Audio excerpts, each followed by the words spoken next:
Greetings, exiles, and my journey continues. First, let's check out the temple. Unlucky. Thank goodness I found another enlighten. Attempt number 2. This time, that's it. And another hit. Very nice. That was fun, but now I need to do a little work. I need to get the last void stones.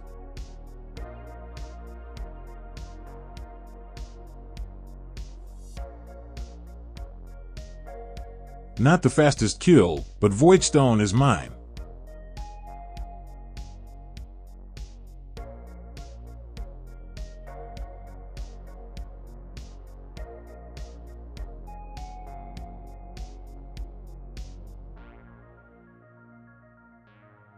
Quick and easy, but unfortunately without the Watcher's Eye.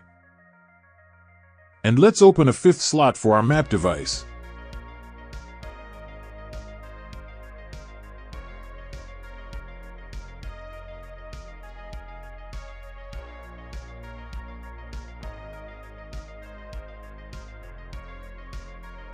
I have a large stockpile of idols and they need to be sorted.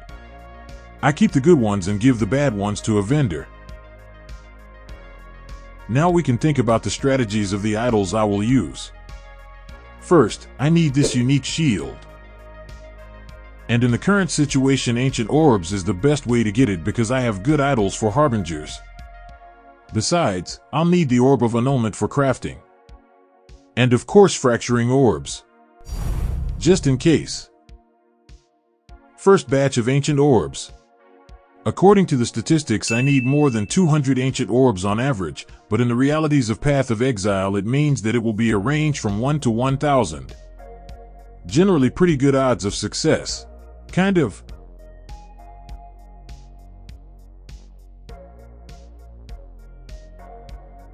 It didn't work out this time. And another batch.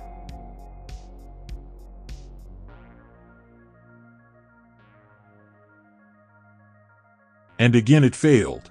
That's weird. Maybe it's a bug. I need to write an email to GGG to have them fix it. I also tried Rogue Exiles for Magic Find. Maybe I can find the shield I need there. But unfortunately I didn't have a lot of scarabs and couldn't find the unique items I needed. But I did find this. From a random abyss monster. Classic. Good find, but not for my build. Back to my favorite ancient orbs.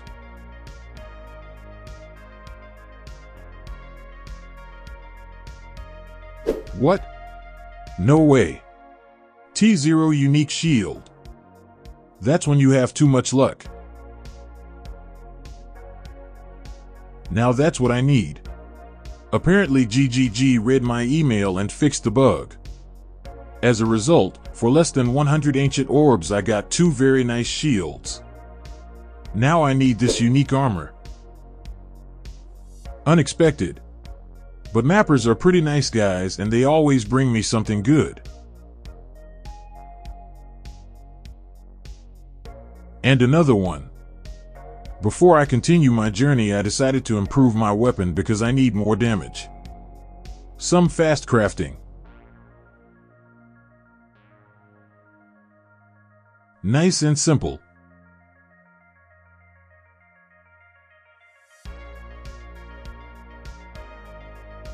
Now we can return to the temple.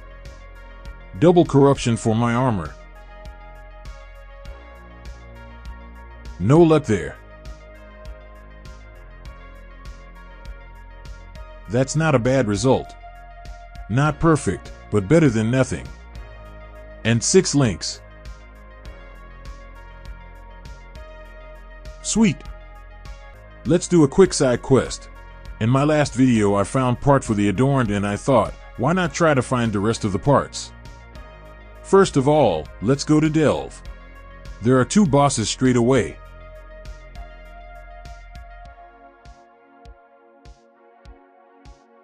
Miss.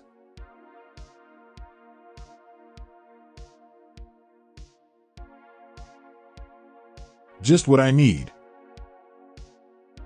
Uber at Siri. Right on the first try. And the last part at the temple. All 4 parts are now mine. Let's see what I got. 23%. Garbage. But it was fun nonetheless. Back to our main quest. I need items with an energy shield, so let's make a new helmet. I'm not going to explain how recombinators work because there are plenty of 40-minute YouTube videos on how to properly use recombinators. So I'm just gonna flip a coin.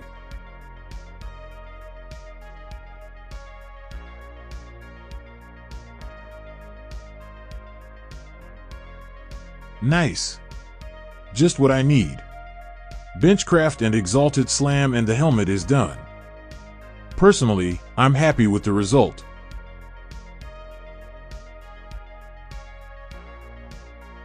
Quite an unexpected find. A nice ring that fits my build perfectly. And some lucky moments.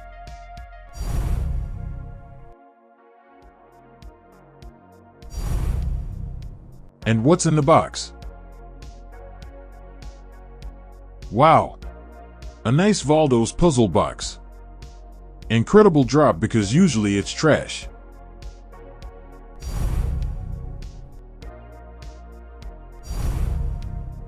I'm gonna need those sweet divine orbs. That's funny.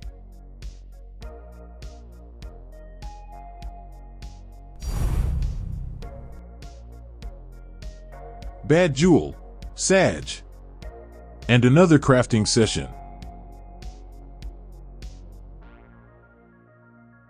Unlucky. Bad result. But I decided to keep these boots. Just doing a multi-mod and they'll be usable. And new gloves.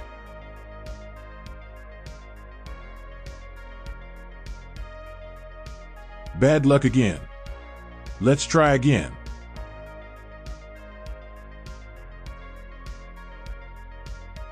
Now that's it.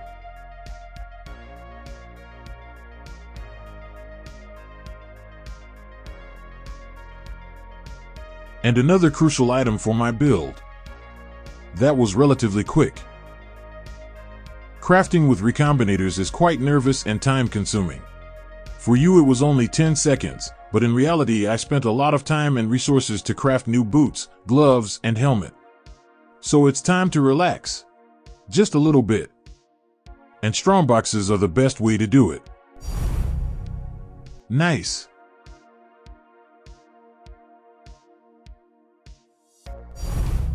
And more.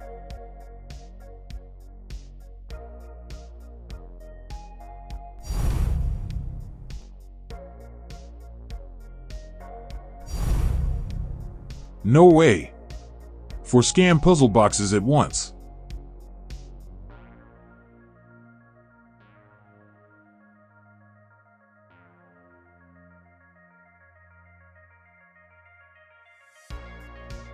And they're all trash. Classic. Unfortunately, I'm out of scarabs and it's time to get back to reality, namely recombinators. A new belt.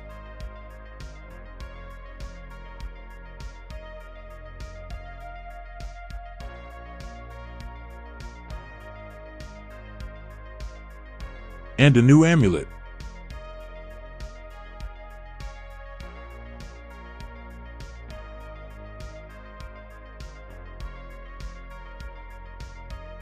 And the final piece for my new build. Not gonna lie to you, but it took me a long time to get this timeless jewel because my Legion idols were really bad and gathering timeless splinters one by one is a pain. Finally, it's time to swap to my new build. It's been a long journey and I hope it was worth it. Now let's talk about the new build. First of all, it is a full energy shield build with chaos inoculation, and that means that we completely ignore chaos damage. And in combination with this unique armor, we get 25% damage reduction for elemental damage, and this is a very big boost for our survivability. Also, the combination of these items and our ascendancy gives us 90% maximum elemental resistances. Aurora with glancing blows gives us a lot of energy shield recovery and makes us almost invulnerable during mapping. If we look at my POB, we have a very good effective hit pool and maximum elemental hit. But the physical maximum hit is pretty low. But overall this is a minor problem, because maximum block and energy shield recovery on block works very well against physical damage. But if it was a trade league, with a few divine orbs I could get numbers like this. Much better than my current situation. But this is SSF and I decided that my current defense is pretty good as well. And of course you can always turn on Molten Shell for crazy numbers. And be sure to show those numbers in a video thumbnail like some content creators do. Good bait and a great cringe. Anyway, now the build feels much better and we can really feel that we have defense. Although our damage is pretty low, honestly that's not a build problem but rather an issue with my SSF gear. For example, I missed +3 levels to my Pyroclast gem on my body armor, some levels on my weapon and amulet. Also crit multiplier on my rings. Also my belt and brutal restraint are pretty bad and I had to use clusters with flask duration instead of trap and mine damage. And of course the Watcher's Eye. Actually there are a lot of upgrades that can be done to increase our damage. Another problem is that it's hard to figure out our real DPS because POB doesn't show it. The point is that we have a lot of projectiles and some of them overlap, which ends up giving us more damage than shown in the POB. Increasing area of effect is another way to make our damage higher, but again with current gear I can't add an increased AoE to my build. Anyway, enough yapping and let's look for upgrades. I found a cool knife. Let's test my luck. Perfect.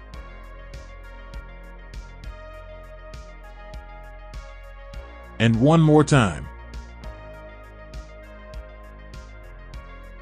And hit again.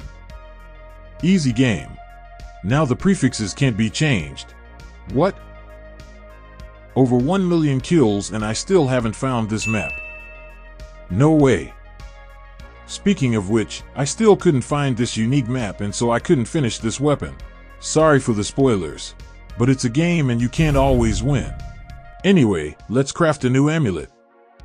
And you better not ask me how long it took me to get this base with +2 to level skill gems. Just don't.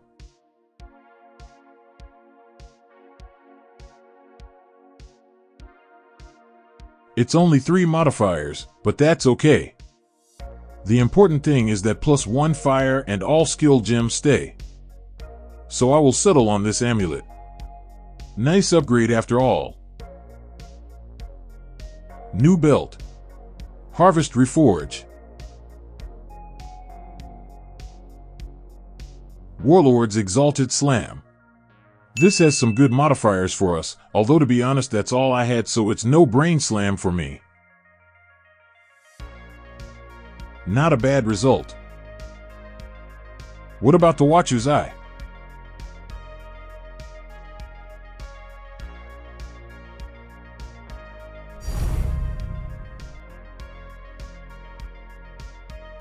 Nope. Disaster. Well, it's time for the final trial. A difficult battle because the lack of damage is immediately felt.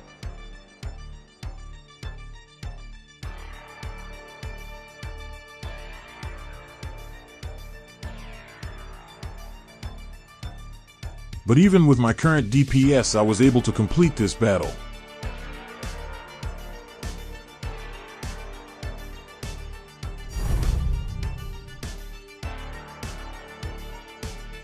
Not the most difficult modifiers, but still a small achievement. Overall pretty interesting build, but my skill issues and lack of time didn't allow me to unlock the full potential of this build. Sorry. It's been a fun journey, but it's time to say goodbye. Thank you all for watching and commenting. I appreciate it. Also, I will be very grateful for your likes and subscription. Bye everyone and see you in the new video.